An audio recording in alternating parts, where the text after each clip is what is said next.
आज हमारे साथ संजय शुक्ला फिर जुड़ गए हैं। संजय शुक्ला एडवोकेट जी बैंक रिकवरी और केसीसी वगैरह, किसान क्रेडिट कार्ड वगैरह से रिलेटेड यानी बैंकिंग का पूरा फुल एंड फ्लैश नॉलेज आपके साथ है। तो आज हम किसान आंदोलन से जुड़े उस मसले पे आपसे जिक्र करेंगे। संजय शुक्ला जी, आपका स्वागत है। आज हम जानना चाहते हैं कि आपने वकालत के साथ साथ सोशल और सामाजिक वेलफेयर के लिए भी बहुत सारे कार्य किए हैं और आपके घर में कमिश्नर तक रहे हैं और तमाम चीज़ों का आपको अनुभव है। जो किसान आंदोलन चल रहा है, किसान आंदोलन के लिए किसान ये चाहते हैं कि उनको एमएसपी दी जाए और एक गारंटी के रूप में सरकार गारंटी दे दे। हालांकि किसान इस बात को कहते हैं कि तमाम बड़े बड़े कर्जदारों का कर्जा अगर सरकार माफ कर सकती है तो हम लोगों के लिए अन्न पैदा करते हैं, हमारे लिए सरकार गंभीर क्यों नहीं है। तो आप इसके बारे में प्रकाश डालें कि किसान का आंदोलन कितना उचित है और कितना अनुचित है। आपके हिसाब से आपकी राय क्या है? धन्यवाद सजा सर। आपने फिर अवसर दिया, इसके लिए मैं पुनः आभारी हूँ। ये जो मुद्दा वर्तमान में किसान आंदोलन का चल रहा है, मैं बराबर इसका क्या नाम पक्षधर हूँ कि हम किसान संगठित होना चाहिए और संघे शक्ति कलो युगे ये कहा गया है। तो हम महेंद्र सिंह टिकैत जी के समय से की बात करते हैं कि उन्होंने पश्चिम उत्तर प्रदेश में किसानों को काफी कुछ संगठित किया और उन्होंने आवाज बुलंद की। बाद में जो हम देख रहे हैं, उनके पुत्र और बाकी जो किसान आंदोलन में जो लोग जुड़े हैं, तो वो केवल अपना लाभ देख रहे हैं। आम जो सीमांत कृषक है या लघु कृषक है या जब मध्य यूपी में हम लोग ज्यादा देख रहे हैं, तो उसको वो अपेक्षित लाभ नहीं मिल पाता है और हम ही लोगों में से दलाल पैदा हो जाते हैं।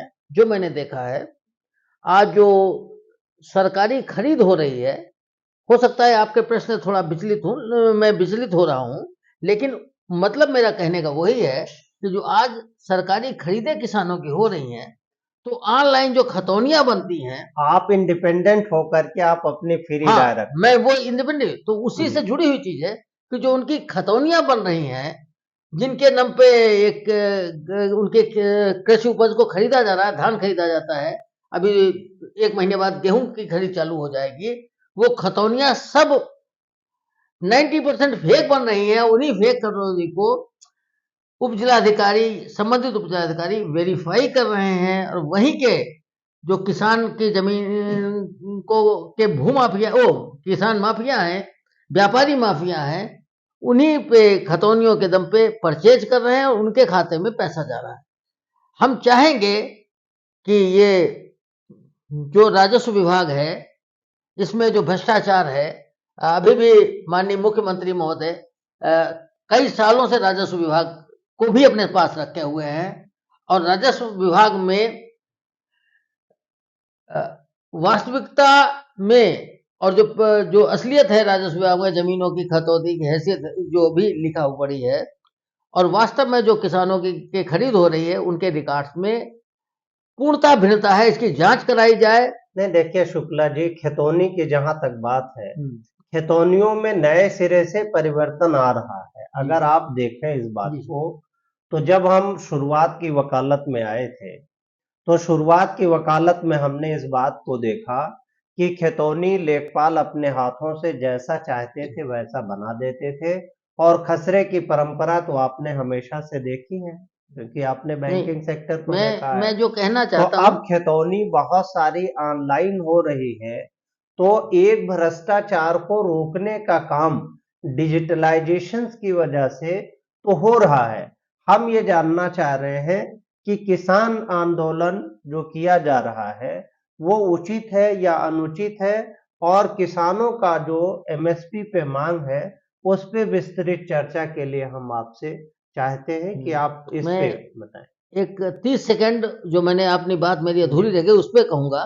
जो आप कह रहे हैं ऑनलाइन है वो मैं भी जान रहा हूँ, और ऑनलाइन में लगभग ठीक है और नहीं ठीक है। तो राजस्व संहिता की धारा 32 है, वो ये परमिट करती है कि जहां पे भी संशोधन अनिवार्य है वहां संशोधन तहसील अधिकारियों को खुद करना चाहिए। लेकिन मैं दूसरी बात कह रहा हूं कि जो खरीद केंद्र में जो खतौनियां बन रही हैं, जो दिखा रहे हैं, क्योंकि मैंने किसी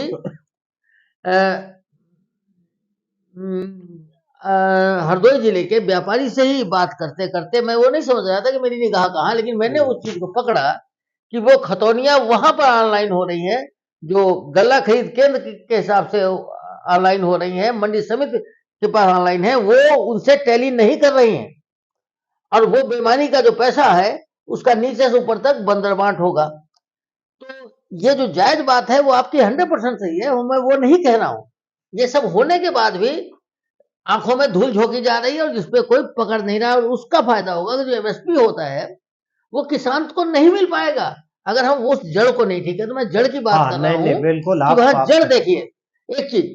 अन्यथा जो ये बड़े बड़े ट्रैक्टर लेके और बड़े बड़े पैसे लेके और हवाई जहाज करोड़ों के जिनके दहेज मिल रहे हैं, वो लोग ही इसका लाभ उठा रहे हैं। तो आम किसान तक अगर पहुंचना है तो ये किसानों के में जो कृषि उपज खरीद के जो माफिया हैं, उनके गला सेंटर होते हैं, खरीद केंद्र होते हैं, वो लोग, उन पर रोक होनी चाहिए, तभी आम किसान तक लाभ मिलेगा। उसके लिए किसान यूनियन हो या जो भी यूनियन हो, उसमें इस तरीके के लोग ना उसमें शिकंजा कस सके कि आम किसान को उसका लाभ ना मिल पाए। क्योंकि जो भी गल्ला खरीद होता है, मुझे बहुत चीजें प्रैक्टिकल जानकारी नहीं है, लेकिन फिर भी मैं जानता हूं कि जो न्यूनतम मूल्य है जिसको आप एमएसपी बोल रहे हो, वो शायद ही किसी किसान को मिल पाता हो। जब वो सेंटर पे जाता है तो उसकी 10% 20% कटौती करके ही किसान केंद्र के जो अधिकारी हैं वो क्या नाम उसको पेमेंट करते हैं। पहले पैसा जमा हो जाता है, या फिर जो बिचौलिए हैं वही सब अपनी खतौनियां लेके अपनी डाल रहे हैं, उनको हिस्सा मिलता है।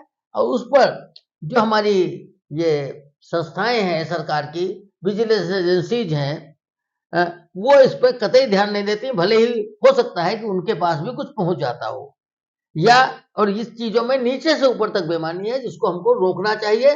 बाकी किसान का आंदोलन कतई उचित है, यदि उनको समर्थन मूल्य नहीं मिल रहा है, लेकिन साथ में यह भी देखना चाहिए कि जो समर्थन मूल्य है क्या वाकई में उस किसान को मिल पा रहा है। इसका एक सर्वे हो, एक पता हो, सर्वे हो और देखा जाए।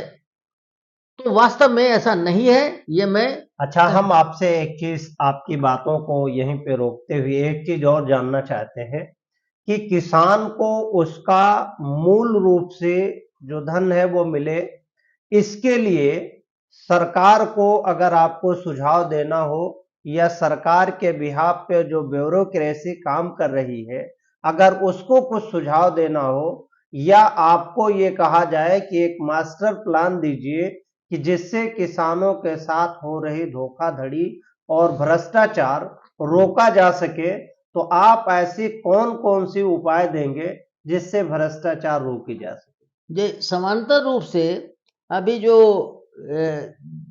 गन्ना की खरीद होती है उसका सर्वे होता है। जब थोड़ा बहुत तो उसमें भी भ्रष्टाचार होता होगा कि किस किसान का कितना गेहूं बोया है, वैसे कितना गन्ना बोया है, उसका सर्वे होता है। सर्वे के हिसाब से उसकी पर्चियां बनती हैं कि आप लाएंगे आपको पेमेंट होगा।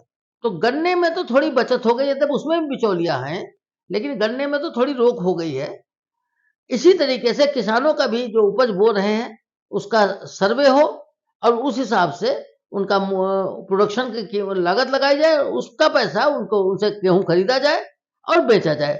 हाँ, एक चीज जरूर है जिसके बहाने ये जो गन्ना खरीद के जो इंचार्ज होते हैं, जो बिचौलिए होते हैं, जब हम गेहूं ले जाते हैं तो वो कहते हैं आपके में इतनी सूख है, ये क्वालिटी खराब है। तो हम उसके भी सहमत हैं कि जो हमारा एक ग्रेड का हो उसको एक मूल्य दें, बी ग्रेड को दूसरा मूल्य दें, सी ग्रेड को दूसरा दें। लेकिन असल में ग्रेडिंग कैसे करेंगे जब वो अधिकारी ही ये कह देगा कि हाँ ये थर्ड ग्रेड का, आप कहेंगे ए ग्रेड का है, नहीं तो वो आप उसको कैसे, वो नहीं, वो तीन उसे कैसे बिल्कुल कहेंगे। कैसे? अगर जब हम संगठित होंगे तो हम उनकी गिरेबान पकड़ लेंगे। हमारा संगठन नहीं है और हम ही लोगों में से कुछ लोग जाके उनके साथी बन जाते हैं। जब वो हमारे किसानों को गालियां देते हैं तो वो साथ में उनके शाम को क्या खाते हैं और क्या पीते हैं ये कहीं भी देखा जा सकता है और पता लगाया जा सकता है। तो मेरा केवल कहना है कि उनकी ग्रेडिंग हो, ताकि ऐसा ना हो कि हम ले गए लाद के और उन्होंने कहा नहीं आपका तो बी ग्रेड है। अगर हमारा बी ग्रेड है तो तुमने ये कैसे इसमें इनका डाल रखा है। तो उसके लिए कुछ लोग निष्पक्ष बने, उनको प्रोत्साहन हो। तो नहीं, जब सरकार इस पे इंटरफेरेंस नहीं करेगी, प्राइवेट समितियां को इंचार्ज नहीं बनाया जाएगा, तो एक जिले में एक अधिकारी होगा तो कई सेंटर्स होंगे, तो वो कैसे मॉनिटर्स हो सकते हैं? नहीं, ये तो एक क्लस्टर होता है, बांटा जाएगा और उसका एक मॉनिटर करता है। तो सभी एक दूसरे से नियंत्रित होने चाहिए और नियंत्रित होते भी हैं, लेकिन वो भ्रष्टाचार के लिए नियंत्रित होते हैं, सही काम के लिए नियंत्रित नहीं होते। तो मेरा केवल ये कहना है कि जैसे उन्होंने कहा गन्ना सेंटर्स पे भी होता है कि तुम्हारा इतना सूखा हुआ है, इतना वैसा है, तो वहां पे भी बिचौलिए और दलाल होते हैं, लेकिन फिर भी कुछ कम है। लेकिन गेहूं और धान में मेन उपज उत्तर प्रदेश में ज्यादा गेहूं धान की ही होती है। तो इसमें क्लासिफिकेशन कर दें, हमको ठीक है, हम सहमत हैं, क्योंकि 20% तो हमारा पहले ही काट लेते हैं। तो 20% ना काटा जाए, हमारा ग्रेड सी में ही रखा जाए, लेकिन हम देखेंगे कि दूसरे का आपने कैसे रख लिया। तो ये कुछ ऐसे नियम बने। नहीं तो क्या ये किसान कहने की हिम्मत और साहस रखेंगे, जिस अधिकारी के यहाँ आपको जाके उसे बेचना है, उससे आपको चेक प्राप्त करना है और उसी के सिग्नेचर्स और परमिशन से आपके सामान और अनाज की खरीदारी होनी है, तो आप उसको इतनी बोल्डनेस के साथ बात कहेंगे, या आपके जो गांव देहात के किसान हैं इतना बोल्ड बात कह पाएंगे? जैसा कि आपने ग्रामीण क्षेत्रों को देखा है, किसान जाते हैं अधिकारी के सामने हाथ बांधे खड़े रहते हैं और अधिकारी उनको तू तमाम करता रहता है। इस तरह के तो हमने भी तमाम चीजें देखी हैं। तो ऐसी स्थिति में इससे निपटने के लिए सरकार के पास कोई उपाय नहीं है, सरकार के पास लोग सुझाव नहीं दे रहे हैं। ऐसी चीजों से निपटने के लिए आपके पास क्या सुझाव है? सरकार जो आप कह रहे हैं उससे मैं 100% सहमत हूँ, लेकिन उसमें मुख्य कारण ये है कि हम किसानों के बीच के ही कुछ लोग आगे जाके सरकारी लोगों से हाथ मिला लेते, मिली भगत कर देते हैं। तो ऐसे निष्पक्ष लोगों को, ईमानदार लोगों को आम किसान भी इज्जत दे और संगठित हो तो अपनी बात कही जा सकती है। जो पदाधिकारी हो जाते हैं, जो सोसाइटी के में इलेक्टेड सभापति बन जाते हैं या उसके ऊपर के बन जाते हैं, उन लोगों को के साथ साथ उनको, अगर वो लोग बेईमानी कर रहे हैं तो उनको अविश्वास लाएं या उनको हटाएं और अपने आप संगठित होके, ये काम मुश्किल है, लेकिन अगर हम संगठित होंगे तो कहीं ना कहीं हमारी आवाज उठेगी और ऐसे लोगों को समाज में इज्जत दी जाए जो आगे बढ़ सकते हो, युवक या और जो ऐसे आत्मबल वाले नवयुवक हैं, कृषक हैं, उनको आगे बढ़ें तो उनकी आवाज उठाएगी। लेकिन है क्या कि हम ही लोगों में से लोग जाके उनके दलाल बन जाते हैं और हमारे आम किसान पिसते रहते हैं। और एमएसपी अगर हो भी गया तो एमएसपी आम किसान तक नहीं मिल पा रहा है। तो मैं बता रहा हूं, एक रास्ता है पूरा। सरकार के पास बहुत सी सर्वे की एजेंसीज हैं, बहुत से फीडबैक वो ले सकते हैं, बहुत से सुधार हो सकते हैं और नीचे से ऊपर तक, क्योंकि गवर्नमेंट भी ये चाहती है कि कुछ अच्छा हो जाए, लेकिन जो बीच में लोग बैठे हैं वो अच्छा नहीं होने दे रहे, उन पे अंकुश लगे। नहीं, जैसे घर घर सरकार राशन पहुंचाने का काम करती है जी, बताते हैं कि हमने 80 लाख लोगों को समथिंग राशन पहुंचाया है या पहुंचाते हैं या देते हैं। तो अगर गांव गांव में फेयर प्राइस शॉप है, सरकारी गल्ले की सस्ती दुकान है, वहां सप्लाई हो रही है, अगर इस तरह का कोई सेंटर हो जहां पे गांव गांव के स्तर पे खरीदारी हो, तो क्या इस पे क्या सुझाव होगा? क्या इस पे करप्शन रुक पाएगा? किसानों को फायदा हो पाएगा? या गांव देहात का किसान 100 150 50 किलोमीटर जाकर करके वो अपने अनाज को बेचे, 4 दिन लाइन लगाए रहे, तो उस पे आपका क्या विचार है? ये आपका सुझाव जो है बहुत अच्छा है और मेरी इस पर निगाह नहीं गई थी, लेकिन क्योंकि आप बहुत अच्छा चैनल चला रहे हैं बहुत अच्छे नामी वकील हैं, आपका माननीय उच्चतम न्यायालय से उच्च न्यायालयों तक अनुभव है, तो आपकी बात जो है बहुत अच्छी है। उससे ट्रांजिशन कास्ट हमारी बचेगी और हम उसी सस्ते गल्ले को जो सरकार खरीद के और डाइवर्ट करके सस्ते गल्ले की दुकानों तक कम तौल के भेजते हैं, वो भी वहां से जो आता है वो हमारे कोटेदार को भी पूरा पैसा पूरा नहीं मिल पाता है। तो ये यहाँ पर काटा हो और वहीं से गरीबों को बांट दिया जाए, या तो उसमें अंकुश भी लग जाएगा कि बहुत से जो पैसे संपन्न लोग हैं वो भी उसी का कार्ड बनवाए हैं और गल्ला लेके खरीदे हैं, और इससे व्यापारी को भी लाभ होगा कि आज जब सरकार सभी को गल्ला दे देती है, खाने के लिए गल्ला मौजूद है, तो व्यापारी संवर्ग भी इससे परेशान है कि चीजों के मूल्य नहीं बढ़ पा रहे हैं या उसकी चीज बिक्री नहीं हो पा रही है, और समाज के लिए बहुत बड़ी कुरीति हो गई है जो मुफ्त गल्ला बांटा जा रहा है। गरीब के अलावा भी आम आदमी ले रहा है, तो जो गल्ला बेचने जा रहे हैं पता लगा उनका ही कार्ड बना हुआ। सोशल मीडिया के माध्यम से शुक्ला जी हमने देखा है कि सिंधु बॉर्डर और दिल्ली के आसपास में किसानों पे हजारों आंसू गैस के गोले दागे गए हैं और लगभग 700 के आसपास में ऐसी खबर आ रही है कि 700 से ज्यादा लोग घायल हो गए और कई लोगों की जान चली गई है। तो life and liberty under article 21 और आर्टिकल 19 में पीसफुल प्रदर्शन के राइट्स दिए हुए हैं, तो सरकार उनके ऊपर आंसू गैस और गोले जो छोड़ रही है, और बहुत सारे ब्यूरोक्रेट्स के लोग कह रहे हैं कि ये खालिस्तानी है, कनाडा से इनके पास पैसा आ रहा है।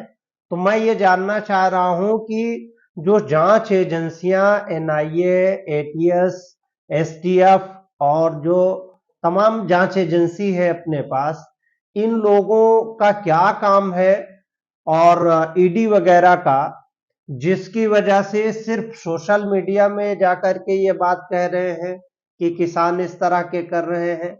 एक मामूली से किसान जो ट्रैक्टर पे जाके प्रदर्शन कर रहे हैं, उनके बारे में अगर इस तरह की लोग बातें कर रहे हैं, तो आपका क्या विचार है इसके बारे में? आपकी क्या एनालिसिस कह रही है? देखिए, मौका तो मैंने नहीं देखा है, केवल जैसे आपने सुना है वैसे मैंने भी सुना है, लेकिन ये जहां तक अफवाह है उसमें कुछ दम भी लगती है कि विदेशी मदद आ रही है, कनाडा से हो या किसी और आतंकवादी संगठन से हो या और कहीं हो। लेकिन इसमें मैं और कहूंगा, जो एनआईए और ईडी और जो आपने जांच एजेंसीज बताई है, इनके जो अधिकारी हैं, इनकी अगर आय से अधिक संपत्ति की जांच की जाए तो ये सब उसी में मिली भगत में है, इसीलिए चीजें आउट नहीं हो पाती हैं, सही तक नहीं पहुंच पाती हैं, और अंत में जब वे गंभीर रूप से गवर्नमेंट के सामने कोई आंदोलन आता है तो उसकी मजबूरी है कि आम जन की रक्षा में अधिकार और कर्तव्य दोनों ही हैं। जैसे आपने बताया कि आर्टिकल 21 है, लेकिन राइट्स के साथ ड्यूटीज भी हैं, तो एकदम से अगर हम कहीं पे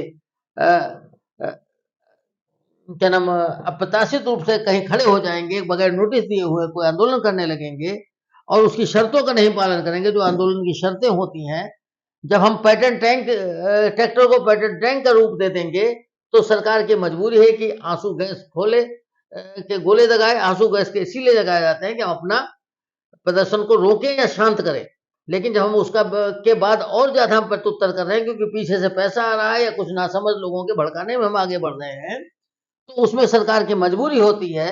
अच्छा, यह ऐसा क्यों न माना जाए कि सरकार तमाम इन के प्रकरणों से सरकार किसानों को कुचलना चाहती है और अपने ऐब को छुपाना चाहती है ताकि 2024 का चुनाव जीत जाए? ऐसा क्यों नहीं हो सकता है? ऐसा भी हो सकता है कि किसानों के आंदोलन को दबा करके सरकार 2024 का चुनाव जीतना चाहती है, क्योंकि भारत जो है कृषि वाला देश है और कहते हैं कि भारत की आत्मा गांव में बसती है। तो ऐसी स्थिति में किसानों के आंदोलन को कुचल करके और उनकी आवाज दबा करके दोबारा 2024 में बीजेपी जीतना चाहती है, ऐसा भी कुछ लोगों का कहना है। लोग कहते हैं वो वास्तविकता को छुपाना चाहते हैं, वास्तविकता को नहीं जानते। भारत में केवल पंजाब में ही किसान नहीं रहते, हरियाणा में ही नहीं रहते हैं, पूरे भारत में किसान रहते हैं। हाँ, ये जरूर है कि कहीं पे चाय उगाई जाती है, कहीं कहवा उगाया जाता है, कहीं अन्य चीजें, और धान तो मेरे हिसाब से पूरे देश में, भारत में ही उगाया जाता है। तो किसान नहीं रहते हैं, ये इलेक्शन को दबाने के लिए नहीं, इलेक्शन में जीतने के लिए नहीं, बल्कि मुझे जो लगता है, मेरी व्यक्तिगत राय है, इसको कोई सामूहिक राय ना लीजिएगा, मुझे लगता है कि एक ऐसा विद्रोह खड़ा करने के लिए, ताकि सरकार कहीं से अस्थिर हो और विदेशी ताकतें जो भारत में वर्तमान में जो अच्छा कार्य सरकार कर रही है, करने की कोशिश कर रही है, उस पे वो दबा के, विचलित करके आम जनमानस में उसकी छवि खराब हो। लेकिन लोगों का तो ये भी मानना है कि ये किसान सिर्फ हरियाणा और पंजाब के नहीं बल्कि पूरे हिंदुस्तान के किसान जुड़े हुए हैं। तो अब पूरे हिंदुस्तान के किसान हैं जो प्रतिनिधित्व कर रहे हैं, तो ऐसा कैसे हो सकता है कि सरकार उनसे डायलॉग ना करे, सरकार उनसे बातचीत ना करे, सरकार उनसे टेबल टॉक ना करे? नहीं, कोई उनका प्रतिनिधित्व बाकी प्रोविंस का हमको तो दिखाई नहीं पड़ा, ना सुनाई पड़ा। दूसरी बात आप सुने, इसी से जुड़ा मुद्दा है, जो भी लखीमपुर में अभी 1-1.5 वर्ष पहले जो अजय मिश्र टेनी के लड़के ने 3 या 4 उनके नाम पे हत्याएं हुई हैं, तो उसमें जो किसान के नाम पे जो मौजूद थे, सबके पास एक जैसे डंडे थे, और वो बहराइच और कहां से आए थे। तो ये इस तरीके से जो अपना कहीं अगर धारा 144 लगी है या और कोई चीज लगी, तो हमको उसको पालन करते हुए अपनी बात कहनी चाहिए, और उसका एक अच्छा, टेनी मिश्रा का प्रोग्राम था तब नहीं 144 लगी थी? किसान आंदोलन था तो 144 लगी हुई? नहीं, 144 नहीं लगी थी, लेकिन एक अलग जगह पे उनका प्रोग्राम डाइवर्ट किया गया था। लेकिन किसान यहाँ पे थे, और जो दुर्घटना हुई है उसका कारण चाहे जो भी रहा हो, लेकिन मेरा केवल कहने का था कि बाहर से जो लोग एक जैसे डंडे सप्लाई थे, तो डंडे की तो कोई जरूरत नहीं है। अगर सिख हैं तो अपनी तलवार रख लेते, अगर उनको तलवार अलाउ है तो तलवार रख लेते। तो ये कहीं ना कहीं से आम किसान के नाम पे, भैया आप सरकार के अधिकारी और ऑफिसर्स राइफल और पिस्टल लिए हुए हैं और कोई डंडा रखे हुए हैं, तो आपको उस पे भी आपत्ति है?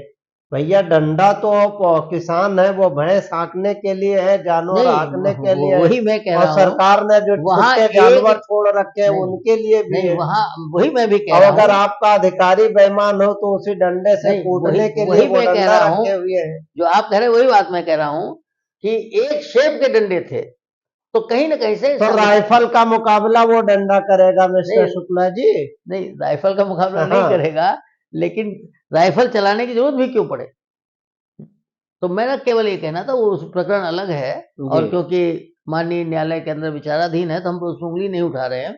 मैं केवल ये कहना चाहता हूं कि आम किसान इससे लाभान्वित नहीं हो पा रहा है, क्योंकि ये किस लोगों ने हाईजैक कर रखा है, और वही लोग कह रहे हैं कि किसानों ने सरकार को जगाने की कोशिश की है, सरकार कोई ऐसी नीति निर्देशक लेके आए जिससे सभी किसान का फायदा हो जाए। ठीक है कि इनकी बातों से, इन किसान की बातों से नहीं हो रही है, सरकार खुद क्यों नहीं चाह रही कि कोई एक ऐसा कानून लेके आए जिससे सारे हिंदुस्तान का किसान खुश हो जाए? ऐसा ही कोई कानून ले आए। नहीं, उसमें जो मैं समझता हूँ, जो मैंने अपनी देखा और सोचा और समझा है, जो मैं अभी पहले भी बोल चुका हूँ, कि हम ही लोगों में से, हम किसानों में से कुछ लोग आके बिचौलियों दलाल का काम कर रहे हैं, जो हमारे आम आदमी तक नहीं पहुंच रहे। बाकी सरकार ने समर्थन मूल्य घोषित कर रखा है, लेकिन जो आपने बताया वो हमें बहुत अच्छा लगा। जो सस्ते मूल्य की दुकानें हैं, उनको ही फंडिंग ऐसी कर दी जाए कि हम उनको ही बेचें और वो वहां से आके ले जाए। तो ये जो ट्रांजिशन होता है कि पहले खरीदा गया, फिर बहुत सा माल केंद्रों में रखा जाता है, सड़ जाता है, फिर घूम सड़ के उसको कैसे कोटा पूरा होता है, कैसे क्या नाप होती है, और अगर वाकई में इनकी खरीद केंद्रों की जांच हो जाए, तो कहीं ना कहीं पे 50% भ्रष्टाचार उसमें मिलेगा। 100% नहीं, वो उतना गला पैदा ही नहीं होता। कुछ ट्रक आते हैं गोडाउन के अंदर। मैं आज से 40-42 साल पुरानी बात आ रहा हूं कि कहीं मैं था शाहजहानपुर जिले में, वहां बहुत बड़ा गोडाउन था, एफसीआई के डिलीवरी होती थी, तो ट्रक जाता था खाली और लौट जाता था, उसकी पर्ची उतने की कट जाती थी। भरा ट्रक गया, भरा लौट आया। तो ये आज भी चल रहा होगा भले। अरे ये तो हमारे बलरामपुर में भी कुछ लोग ऐसा बात यही कह रहे हैं ना, कि एक तरफ से ट्रक गया है लोड हो करके और दूसरी तरफ से वो जी मतलब जी देखने में हाँ। पेपर में खाली हो करके आ गया, लेकिन जी सामान उतारा तो नहीं, बात सीधा नहीं सीधा होता तो चला। इसके माने है कि इस ये तरह के केसेस आए जी जी हमारे पास, जिसे तो हमने किया मैं भी है आपकी हाई बात कोर्ट मान में। लेता हूँ, जो मैं कह रहा हूँ वही आप कह रहे हो। आप अभी 10 साल पुराना कह रहे हो, मैं 40 साल पुराना कह रहा हूँ। जी लेकिन मैंने भी किसी सुना था, मैंने भी देखा था, या कोई मेरा मिलने वाला उसमें ठेकेदार था। लेकिन आज मैं यही कह रहा हूँ कि अगर वाकई में जांच हो तो जो ऑडिट कर रहे हैं ये लोग कर रहे हैं, 100% बेईमानी होगी, इनकी जांच नहीं होती है। कागज ऑडिटर क्या करता है कि जो कागज उसको दिखाए जाते हैं वो खाली उनको मिलान करता है। तो कहीं ना कहीं इन लोगों में भी बेईमानी है। तो आपका जो राय हमें बहुत अच्छी लगी, जो सस्ते गल्ले की कितान है जिसमें फ्री बांटते हैं, खरीद के तो यही करते हैं ना, या कहीं विदेश सप्लाई कर सकते हैं, तो विदेश को करना हो तो भाई वहां कर ले। और बाकी जो यहाँ बांटना है वो तो इनसे हमसे सीधे खरीद लेंगे। तो ट्रांजिशन कास्ट जो है, जो कहाँ से घूम के सस्ते गल्ले तक आती है, और फिर जो किसान में भी जो सस्ते गल्ले का दुकानदार है, जो मैंने गांव में यहाँ पर सुना है कि वो कहता है कि हमको वजन ही कम मिला था तो हमको पूरा कैसे तोल दें, बिल्कुल है? बिल्कुल। तो नीचे से ऊपर तक जो भ्रष्टाचार है। और मैं सबसे बड़ी बात जो कहता हूं कि अधिकारी जो भी हैं, इनकी एक एक जांच बैठा दी जाए, इनकी आय से अधिक संपत्ति की। तो जो भी ये करोड़ों हजम करके डकार के बैठे हुए हैं और आज जिला चला रहे हैं या कुछ और चला रहे हैं या और कुछ कर रहे हैं, अभी किसी मंडी समिति के ऑफिस को देखिए, इतना ज्यादा सजा होगा, है? कि वैसे ऑफिस हो ही नहीं सकते। हो सकता है कि जो ईमानदार या सामान्य आमदनी वाला जो इससे उच्च पद का अधिकारी होगा उसका नहीं सजा होगा। आप इनकी इनके घरों में इनकी रहन सहन देख लीजिए, तो इनकी भ्रष्टाचार की जांच होनी चाहिए। ये लोग जो सामान खरीदते हैं, जो मैंने सरकारी अधिकारियों को सुना, यहाँ पे लखनऊ में आपके बहुत से पुराना सामान बेचते हैं, तो जो अधिकारी ट्रांसफर होता है तो पूरा सामान दे जाता है। क्यों? वहां पे वहां के ठेकेदार दलाल या जो उनसे काम लेना चाहते हैं वो उसके यहाँ पूरा नया सेटअप बना देते हैं।